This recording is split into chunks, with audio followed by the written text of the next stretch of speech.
மூசா கேட்கிறார், கடைசியாக சொர்க்கம் நுழையக்கூடியவனுடைய பாக்கியம் என்ன? அந்த அடியான் கடைசியாக வருவான்.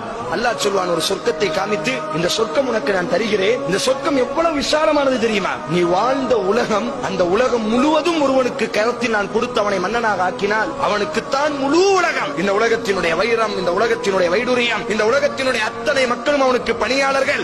அவன் மூச்சு விட்டால் தான் பேச முடியும். அவன் தான் இந்த உலகத்தினுடைய மன்னன் என்று இருந்தால் நீ ஏற்றுக்கொள்வாயா? அந்த மாதிரி இந்த சொர்க்கத்தை நான் உனக்கு தார, நீ போதுமா? உனக்கு ரப்பி போதும் யா அல்லாஹ், எனக்கு போதும் யா அல்லாஹ், இதுக்கு மேல எனக்கு எதுவுமே வேண்டாம், போதும், இது போதும். ஏன் போதுங்கிறாய்? வமிஸ்லுஹு வமிஸ்லுஹு வமிஸ்லுஹு வமிஸ்லுஹு வமிஸ்லுஹு.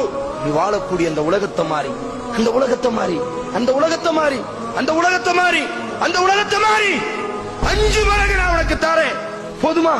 போதுமா? உன் உள்ள சமாதானம் அடையுமா? ரப்பி போதும் யா அல்லாஹ், போதும் யா அல்லாஹ். ஏன் போதுங்கிறாய்?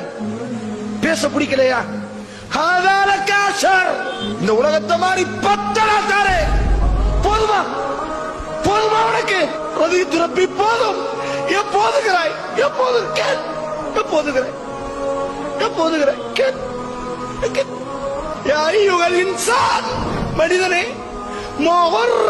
ரப்பிக்கல் கரீம், உன் சங்கையான ரப்பை விட்டுட்டு எங்க போறாய்? எல்லாம் கேட்கிறான்.